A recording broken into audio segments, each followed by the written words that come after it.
Hey guys, so I'm gonna take a little walk here.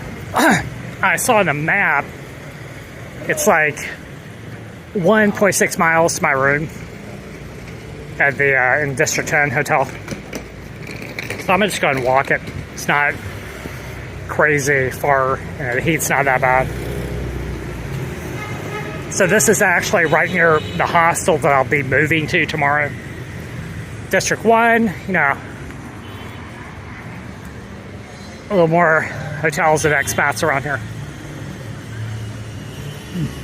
Price, I was going to catch a B flight here. It's like 16,000 a day, which is like, I think, what is that, 60, 70 cents? Yeah.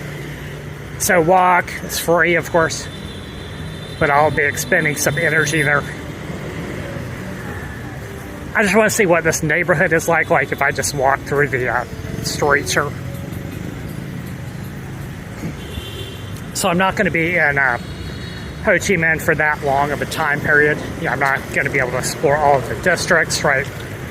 There's, I think there must be 12 districts of Ho Chi Minh City. And of course, some of them, it's like District 1 through 12, and then you have some other ones that have a name.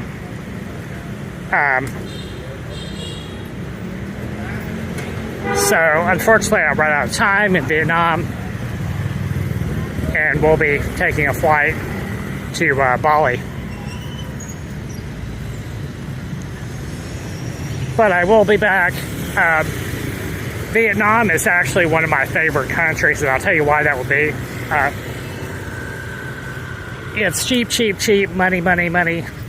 That's a plus, It's not the only factor, but it is in terms of quality of life, And there's a few things. I'll give you kind of a comparison of some other countries here. So it's very cheap. You have no problem affording a nice room if you're on a pensioner's budget, for example, or like I am, close to that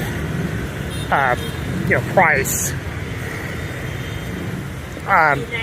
So compared to Thailand and Cambodia, Vietnam's noticeably cheaper. So it's quite surprising that it's, and of course compared to Europe, it's way cheaper, right? It's like Eastern Europe might be 30 to 50% more. Eastern Europe is more expensive than Thailand, right, in US dollars. So I lived in both. I lived in all over Europe, right, Scandinavia. So for me, I'll kind of give you guys some other advantages there. I have not seen any scams. I personally have not had that robberies, phone snatching, anything like this. Now, I saw that in both Thailand and Cambodia, so much better here. I think it may be because the economy is going really well here, right? So people can get a job. There's lots of money flowing around for the local citizens, right? So they don't have to go and do things like this there. Traffic is bad, however. It's not they don't have a very good traffic management system. In Bangkok, it's better. So Bangkok, they have stoplights. Everyone follows the rules there. I guess they decided not to have that system where some of the drivers will run the lights, right? And the same with the Grab and the B bikes that I'm taking. They will run it, especially on a right turn, and they will just go and take some rest there. Check out this building here. Let's see what this place is. I'm not sure. I can't read that sign there.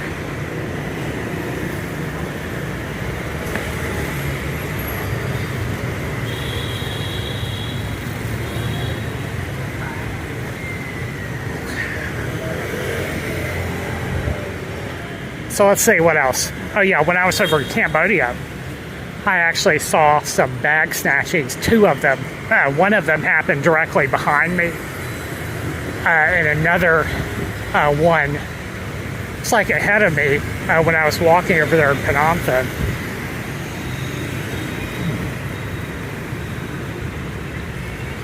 So the people have been really, there's no scams that went against,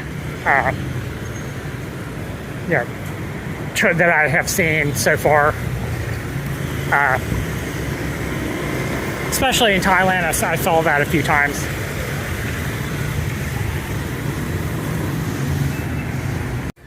So Cambodia, I was living in Cambodia for a year because I got stuck there because of the pandemic, So I'm kind of familiar with that. It's a similar country, but Vietnam is bigger, so I'm going to give the nod to Vietnam. It's a little bit cheaper. I don't know why that would be, but Phnom Penh is a bit more expensive than Vietnam. Phnom Penh, Cambodia.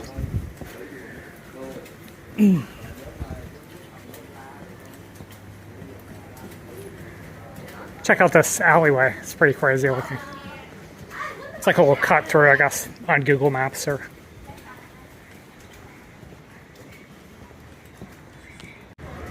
looks like nobody drives this alleyway.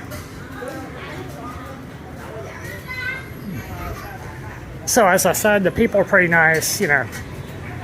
I have not seen anybody scam me, which is notable. It's definitely positive there. Overcharge me, things like that. So humble, nice people.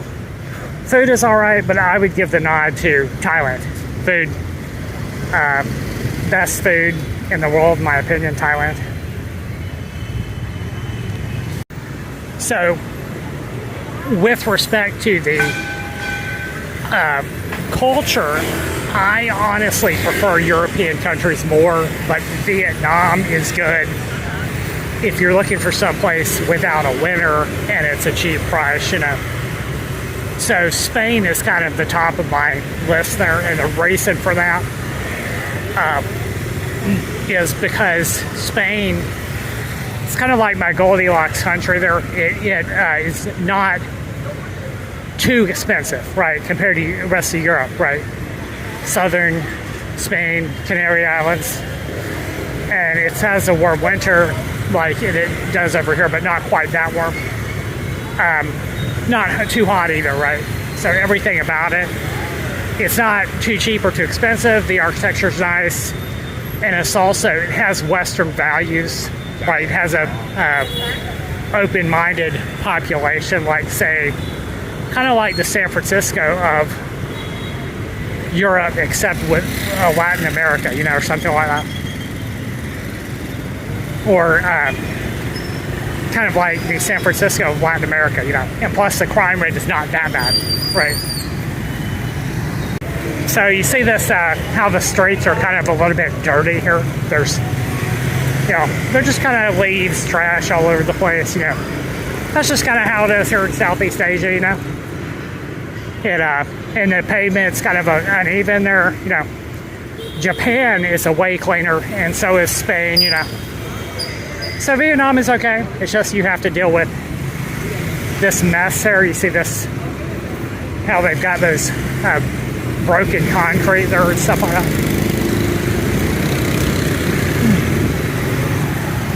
Although India is the worst, right?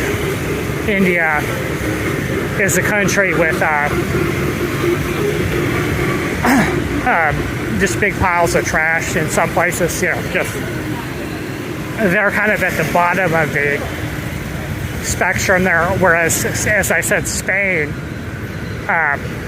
the reason that it's one of my top choices there is because it's clean, right, and it's well organized, and the architecture is good, I mean, it's a developed country, like the U.S., but it's actually noticeably cheaper than the United States, right, like maybe half price.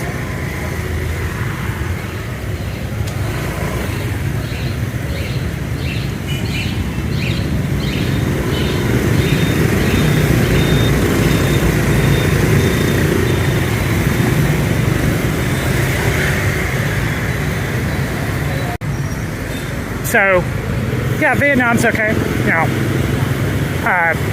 Nice and warm. There's expats here, even though it's there's a cultural clash. there's still a lot of expats to meet here. So, you know, I'm going to go back to Europe on my trip here, partially because I like Europe more, and also because I need to get my stuff that I have in storage back.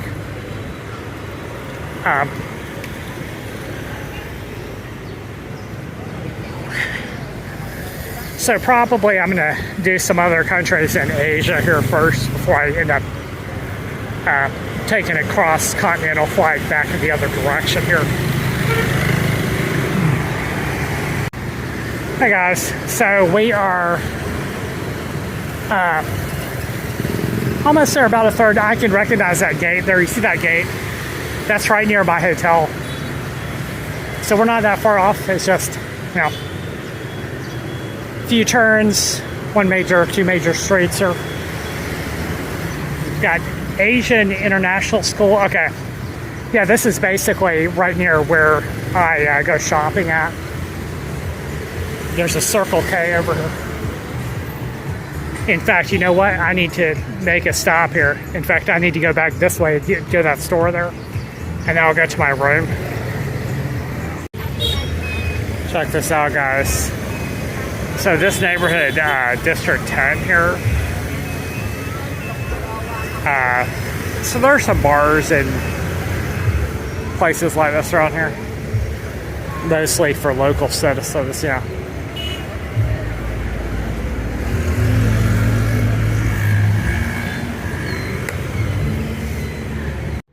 Hey guys, just documenting my room here. Nothing really wrong with it. It's a bit dirty. Everything is here and in good condition, and I will go to the next room. Catch you guys in District 1. Hey guys, here's the roof of the hostel here. Looks like the staff sleeps up here. So hey guys, there's this hostel that I'm staying at. This one I don't like, and I'll tell you why. Most of them are okay, you know, it's just, you know. Some places are not good, you know, but it's kind of hard to find one with the right atmosphere there. So what's going on there is that the room stinks. Some of them, that's the main problem there. So they have, it's split between men and women. Usually the men's room smells bad. If it's co-ed, sometimes that room smells a little better than, you know, if it's half women inside there, or if it's a smaller room. But this room smells bad.